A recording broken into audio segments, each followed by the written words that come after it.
Assalamualaikum teman-teman, seperti biasa sebelum mulai Mimin mendoakan semoga teman-teman semua selalu dalam keadaan sehat walafiat. Oke, kali ini kita akan melanjutkan Martial Master versi novel bagian 2089. Bagi yang baru bergabung, selamat bergabung, dan bagi yang belum subscribe, subscribe dulu lah agar Mimin tambah semangat lagi nih bikin videonya. Oke, kalau sudah kita langsung masuk ke isi ceritanya. Apakah kamu masih berani sombong? Kata Kincen. Dia memandang Jenderal Montu dengan acuh tak acuh seperti melihat seekor semut. Pada saat ini banyak orang berkuasa di sekitar yang benar-benar ketakutan dan melihat pemandangan ini dengan kaget. Pemandangan ini berdampak besar pada jiwa mereka sehingga mereka tidak dapat bernapas untuk beberapa saat.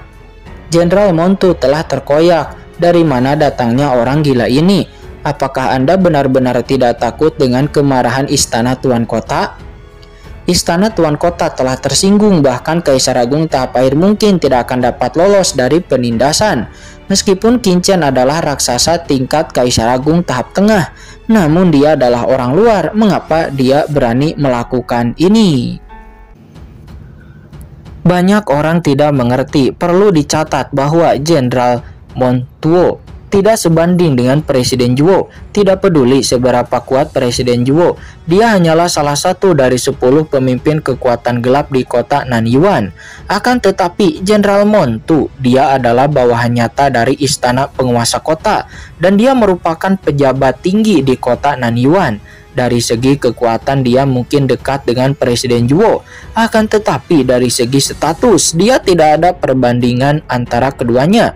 Karena pengendali sebenarnya kota Nanyuan sekarang adalah rumah Tuan Kota. Misalnya Papiliun Abadi dan Menara Tianwei termasuk di antara kekuatan kelas 1 di Laut Kosmik di kota Nanyuan di hadapan penguasa Istana Tuan Kota. Akan tetapi sekarang Kincen di depannya bahkan tidak peduli dengan identitas Jenderal Montu dan hanya melarikan diri dengan hati kaisar. Langkah ini setara dengan merupakan tamparan keras di wajah Istana Tuan Kota. Jika tidak ada penjelasan yang cukup masuk akal, maka tidak ada yang bisa melindungi Kincen. Tuan Papiliun, Tuan Kincen ini terlalu ceroboh. Di sela-sela manajer Papiliun Abadi nampak gemetar, ketakutan. Dia menggelengkan kepalanya ke arah Master Papiliun Abadi dan berkata dengan terang-terangan, mengambil hati Kaisar Jenderal Montu dari Istana Tuan Kota, maka Istana Tuan Kota pasti tidak akan membiarkannya pergi. Mulut kecil dari si cantik Master Papiliun Abadi nampak perlahan menegang dan dia menghela napas. Dilihat dari kekuatan yang telah diledakkan oleh anak ini sebelumnya, ada kemungkinan besar dia adalah seorang Kaisar Agung tahap akhir. Bahkan aku tidak bisa melihat tingkat kultivasinya sebelumnya. Namun sayangnya dia terlalu sembrono, dia masih terlalu muda. Meskipun dirinya tidak mengetahui usia spesifik dari Kincen, tapi Master Papiliun Abadi masih bisa merasakan jejak waktu di tubuh Kincen itu tidak terlalu berat. Pastinya dia tidak terlalu tua. Sapi yang baru lahir tidak takut dengan harimau, tapi tahukah dia bahwa jika seekor sapi menyinggung perasaan harimau, maka ia akan dimakan. Sementara di sisi lain, pengurus gedung Tianwei nampak menatap Kincen dengan mata dingin, seringai di sudut mulutnya, dan slip giok tiba-tiba muncul di tangannya, dan dia diam-diam mengirim pesan. Tuan, Kincen ini sangat melanggar hukum, sehingga dia sebenarnya menangkap Jenderal Montu yang berada di bawah komando Istana Tuan Kota, dan terlebih lagi dia mengambil hati kaisarnya. Kali ini, Istana Tuan Kota pasti tidak akan membiarkannya pergi. Apakah Tuan masih akan merekrutnya? Dan juga alasan mengapa dia bisa menangkap Yingyi itu adalah karena atributnya. Saya juga telah bertanya dan menemukan bahwa kultivasi orang ini tidak sesederhana Kaisar Puncak tahap tengah. Kemungkinan besar dia adalah seorang Kaisar Agung tahap akhir. Saat ini semua orang meragukan kekuatan Kincen, dari Kaisar Agung Puncak tahap tengah hingga kecurigaan dia merupakan Kaisar Agung tahap akhir. Karena benteng mekanis Dewa Roh raksasa itu adalah mesin perang di bawah komando penguasa kota. dan dalam keadaan tertentu, ia dapat memobilisasi sejumlah kecil kekuatan formasi pelindung kota Nanyuan. Dengan kekuatan semacam ini, tidak peduli seberapa kuat tahap tengah Kaisar Agung, itu tetap tidak akan dapat menggunakannya dengan mudah. Hanya raksasa di ranah tingkat Kaisar Agung tahap akhir yang dapat memiliki kekuatan suci seperti itu. Meskipun aura Qinchen masih berada pada level Kaisar Agung tahap menengah, namun semua orang curiga bahwa dia kemungkinan besarnya adalah seorang Kaisar Agung tahap akhir yang sedang menyamar, karena hanya Kaisar Agung tahap akhir yang menyembunyikan auranya sendiri. Awalnya saya hanya ingin mencari, namun tidak, saya akan melakukan sesuatu untuk surga, untuk menghancurkan asosiasi tengkorak dan tulang, dan membawa perdamaian ke kota Nanyuan. Akan tetapi saya tidak menyangka bahwa saya akan mendapatkan yang gratis dan menangkap dua dari mereka secara langsung, kata Qinchen. Dia memandang mereka membawanya sendiri. Terlihat Jenderal Montu nampak ngeri. Apakah ada hal lain yang ingin Anda katakan? Karena ini masih pagi. Jika tidak, maka Anda tidak akan memiliki kesempatan nanti, kata Qinchen. Pada saat ini mata Qinchen dengan dingin memandangnya, seolah-olah Qinchen sedang melihat orang mati. Saat Qinchen menangkap Jenderal Montu, Qinchen sudah merasakan jejak kekuatan dosa yang kuat dari Jenderal Montu. Matanya melihat melalui yin dan yang, dan sungai besar dosa muncul di depannya. Sangat menyedihkan, itu membentuk sebab dan akibat dosa yang mengerikan. Ada semacam hubungan tak kasat mata antara sebab dan akibat dosa ini, dan aura dosa pada tubuh Presiden Zhuo sepertinya. Saya hanya mencari alasan untuk mengambil tindakan sebelumnya. Akan tetapi saya tidak menyangka bahwa saya benar-benar Jenderal Montu ini benar-benar berada di belakang panggung Presiden Zhuo. Sebagian besar dosa Presiden Zhuo terkait dengan Jenderal Montu ini, dan mereka berdua ada hubungannya. Mata Qinchen menjadi dingin kalau dipikir-pikir. Bagaimanapun juga, saya sangat terkendali sebelumnya. Semua serangan terbatas pada ruang markas Asosiasi Tengkorak dan Tulang. Misalnya banyak kekuatan lain di kota Nanyuan bersembunyi dan tidak berniat untuk mengambil tindakan seperti Jenderal Montuo ini. Dan jelas Jenderal Montu ini, dia sangat sombong dan mendominasi sejak awal, dan sangat memaksa terhadap dirinya sendiri. Jika tidak ada alasan sama sekali, maka tidak mungkin dia bisa dibenarkan. Namun saya hanya tidak tahu apakah Jenderal Montu adalah sumber sebenarnya di balik Presiden Zhuo, atau apakah dia juga hanyalah peran kecil saja, pikir Qinchen dalam benaknya. Bisakah seorang jenderal penjaga di bawah istana Tuan Kota mendukung kekuatan gelap seperti itu? Atau apakah sebenarnya masih ada orang lain di belakang Jenderal Montu? Saat ini Jenderal Montu yang sebelumnya sombong benar-benar panik saat menatap mata Qinchen yang dingin dan mematikan. Qinchen, tidak, saudara Qin, saya salah satu, karena saya tadi ceroboh. Maafkan saya, kata Jenderal Montu. Dia saat ini nampak ngeri dan memohon belas kasihan. Saudara Qin menyerang Presiden Zhuo sebelumnya memang ada alasannya. Sebagai penjaga kota Nanyuan, saya juga ingin melindungi keselamatan kota Nanyuan.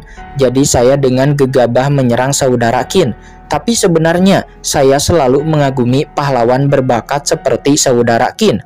Alasan mengapa saya mengambil tindakan itu adalah karena tugas saya. Saya tidak punya pilihan lain, kata Jenderal Montu. Dia berulang kali merasa sangat tidak nyaman. Dia tahu bahwa berbicara seperti ini akan merusak citranya di mata Tuan Istana Kota.